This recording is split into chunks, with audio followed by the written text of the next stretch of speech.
నమస్తే అండి. ఎలా ఉన్నారు అందరూ? బాగున్నారా? నేనైతే బాగున్నానండి. మీ అందరికీ అమ్మవారి ఆశీస్సులు ఎల్లప్పుడూ ఉండాలని కోరుకుంటూ, ఈ మహాశివరాత్రి ఎంతో మహిమాన్వితమైన రోజు, పవిత్రమైంది. ఆ పరమేశ్వరుడు ఈ అర్ధరాత్రిన సూర్యకాంతులతో లింగాకారంగా ఆవిర్భవించాడని అంటారు. అంతే కదండి, ఈ రోజున శివపార్వతుల వివాహం జరిగిందని కూడా చెప్తారు. ఈ రోజున పగలంతా ఉపవాసం ఉండి రాత్రంతా జాగరణ చేస్తారు. సంవత్సరంలో వచ్చే 12 మాస శివరాత్రుల్లో మహాశివరాత్రిని చాలా పవిత్రమైందిగా చెబుతారు. అలాంటి శివరాత్రి రోజున ఈశ్వరుడికి ప్రతి ఒక్కరూ కూడా పూజ చేసుకుంటారు.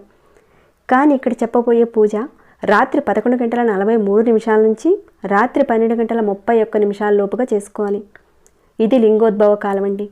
ఈ సమయంలో మనం ఇప్పుడు చెప్పుకోబోయే విధంగా ఆ శివుడికి ఇలా పూజ చేసుకుంటే చాలండి. ఆయన అనుగ్రహం మన మీద ఎప్పుడూ ఉంటుంది. అదేను ఇంట్లో శివలింగం లేనివారు శివలింగాన్ని తయారు చేసుకొని ఏ విధంగా అభిషేకం చేసుకోవాలి, పూజ చేసుకోవాలనేది కూడా చెప్తాను. ఇంకా ఈశ్వరుడికి ఇష్టమైన నైవేద్యం ఏది పెట్టాలో కూడా తెలుసుకుందాం. వీడియోని ఎక్కడ స్కిప్ చేయకుండా ఫుల్గా చూడండి. అలానే ఈ వీడియోకి ఒక చిన్న లైక్ చేయండి. సబ్స్క్రైబ్ కాని వారు ఎవరైనా ఉంటే కనుక మన ఛానల్కి సబ్స్క్రైబ్ చేసుకుని బెల్ బటన్ ప్రెస్ చేసి ఆల్ అనే నోటిఫికేషన్ని ఆన్లో పెట్టుకోండి. ఓకేనండి, ఇక మిగతా వివరాల్లోకి వెళదాము. శివరాత్రి ఏడాదికి ఒకసారి వస్తుంది. ఇంత మంచి అవకాశాన్ని మనం వదులుకోకుండా ఇప్పుడు చెప్పుకునే పూజా విధానాన్ని ఖచ్చితంగా చేయండి. మహాశివరాత్రి రోజున మనం సూర్యోదయానికి ముందే బ్రహ్మీ ముహూర్తంలో లేవాలి. తెల్లవారి దాకా పడుకోకూడదండి. ఇంటిని చక్కగా, అలానే పూజా మందిరాన్ని చక్కగా శుభ్రం చేసుకోవాలి.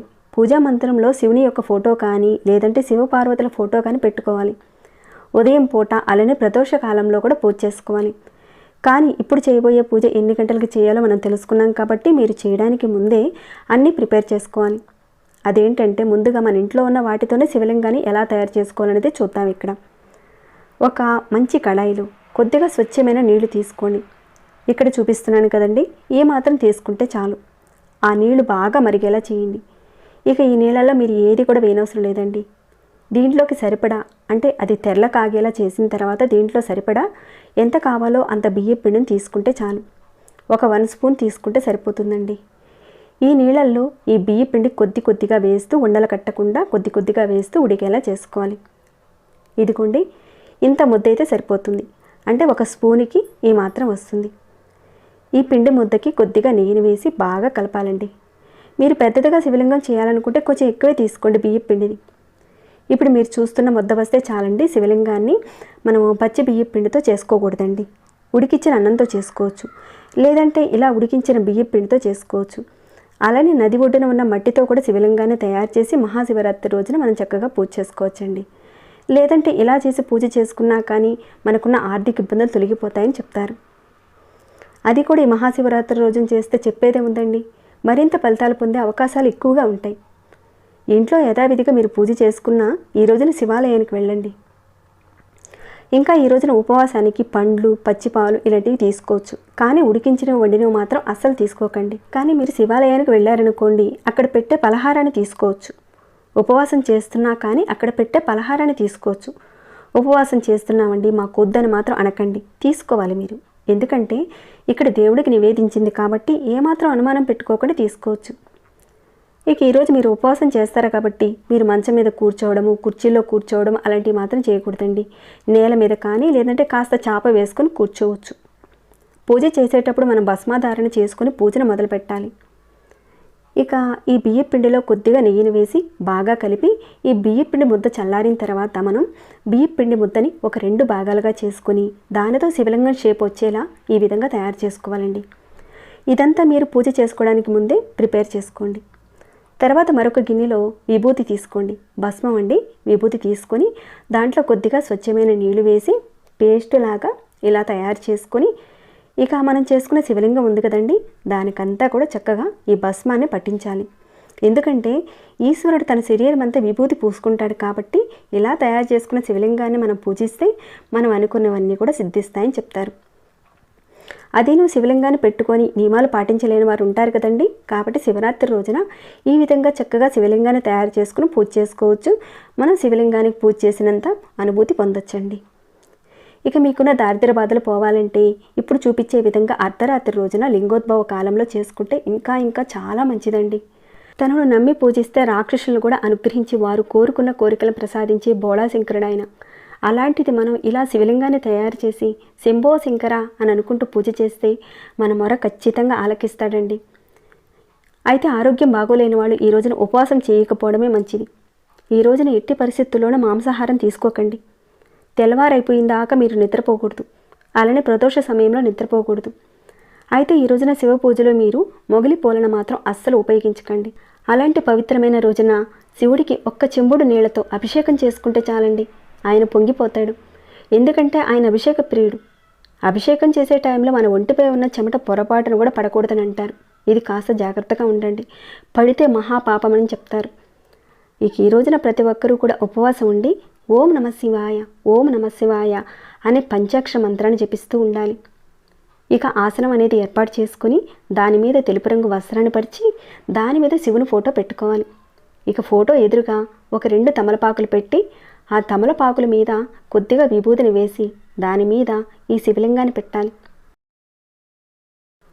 దీపారాధనగా 2 కుందులు పెట్టుకొని 2 ఒత్తుల్ని ఒకటిగా వేసి నువ్వుల నూనెతో దీపారాధన చేసుకోవాలి. ఇక ఈ రోజున రాత్రంతా కూడా మనం జాగరణతో ఉండాలండి. దీంతో పాటుగా మరుసటి రోజు దీపం పెట్టేంత వరకు ఈ విధంగా ఉపవాసం మనం చేయాలి. అంతేకాకుండా ఈ రోజున జాగరణ చేసేవాళ్ళు ఎలా చేయాలంటే శివరాత్రి రోజున ఆ రోజు రాత్రి నుంచి మొదలుకొని మరుసటి రోజు తెల్లవారుజామున 6 గంటల వరకు మనం జాగరణ చేయాలి. ఇక ఈ దీపారాధనకు కొద్దిగా పసుపు కుంకుమ పూలు పెట్టి నమస్కరించుకొని శివుడికి కొద్దిగా గంధాన్ని తిలకంగా దిద్దాలి. ఇక్కడ నేను కుంకుమ పెట్టడం లేదండి, ఎందుకంటే శివుడు భక్తి శ్రద్ధలతో ధ్యానం చేస్తూ ఉంటాడు. ఆయనకు కుంకాన్ని సమర్పిస్తే ఆ ఎరుపు రంగులో ఉన్న కుంకుమ శరీరంలోని చల్లదనాన్ని హరించి వేడిని పుట్టిస్తుందని చెప్తారు. అందుకే శివునికి గంధాన్ని ఉపయోగించాలని చెప్తారు. అందుకని నేను ఇక్కడ కుంకుమను పెట్టడం లేదండి. కొన్ని పరిహారాల విషయాల్లో వాడతారు. నేను విన్నది నేను చదివిందే చెప్తున్నానండి ఇక్కడ.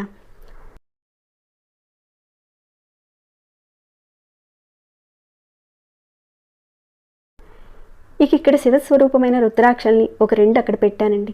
రుద్రాక్ష అంటే శివుని 3వ నేత్రం అని చెప్తారు. ఇక తర్వాత కొద్దిగా పూలు పెట్టి కొద్దిగా గంగాజలాన్ని చిలకరించి నమస్కరించుకోవాలి. అదే శివభగవానుడికి అభిషేకం చేసినట్లు అవుతుంది. ఇక్కడైతే మనం ఎక్కువగా అభిషేకం చేయలేమండి, ఎందుకంటే ఇక్కడ బియ్యం పిండితో చేశాం కదా, అందుకని ఎక్కువగా నీళ్ళతో అభిషేకం చేయలేము. కొద్దిగా నీటిని చిలకరిస్తే చాలు, అభిషేకం చేసిన ఫలం వస్తుంది మనకి. ఈ రోజున లింగోద్భవ కాలం వరకు మనం మేలుకొని ఉండి శివలింగానికి అభిషేకం చేయాలండి. ఇలా చేసుకున్నా కానీ అభిషేకం చేసిన ఫలం మనకు దక్కుతుంది.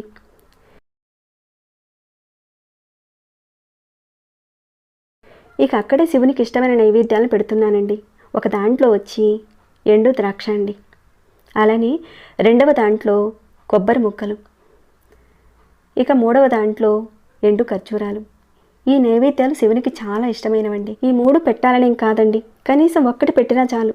ఇక కొద్దిగా భస్మం, అక్షింతలు, వస్త్రం, యజ్ఞోపవేతం ఇవన్నీ మనం పెట్టుకుంటూ సమర్పయామి అని అనుకుంటూ శివునికి పెట్టుకోవాలి. ఇక తర్వాత కొద్దిగా అక్షింతలు వేస్తూ శివనామాన్ని జపించుకోవాలి. ఇక శివ అష్టోత్తరాన్ని జపించాలండి చివరిలో. ఇక తర్వాత నీటి చుక్కను వేసి చివరిలో ఆ శంకరుడికి నైవేద్యాన్ని చూపించాలి. శివుడు ఆజ్ఞ లేనిది చీమైనా కుట్టదని అంటారు కదండి. అంటే ఈ సృష్టిలో జరిగే ఏ కార్యమైనా సరే శివుడి ఆజ్ఞ లేనిది ఏది ముందుకు నడవదు.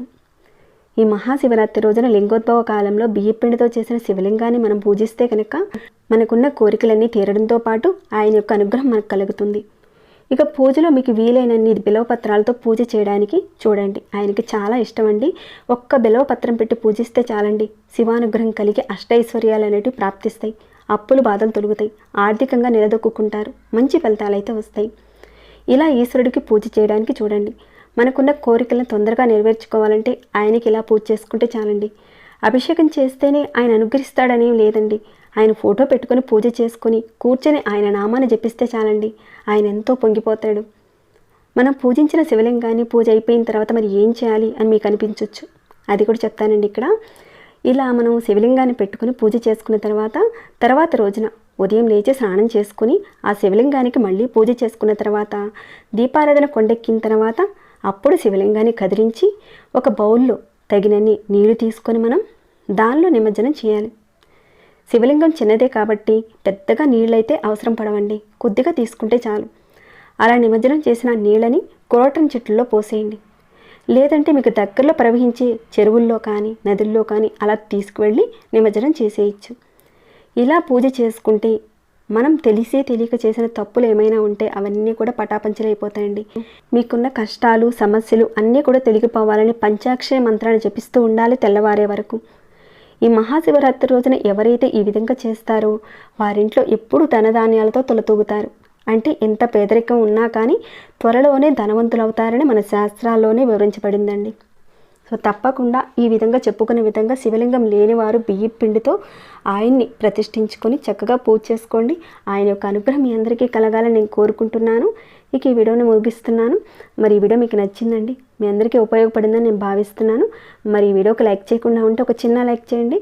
సబ్స్క్రైబ్ కాకుండా ఉంటే మన ఛానల్కి సబ్స్క్రైబ్ చేసుకొని ప్రతిరోజు మన ఛానల్ నుంచి వచ్చే వీడియోస్ని వాచ్ చేస్తూ ఉండండి. మరొక భక్తి వీడియోలో మళ్ళీ మిమ్మల్ని కలుసుకుంటాను. అంతవరకు సెలవు.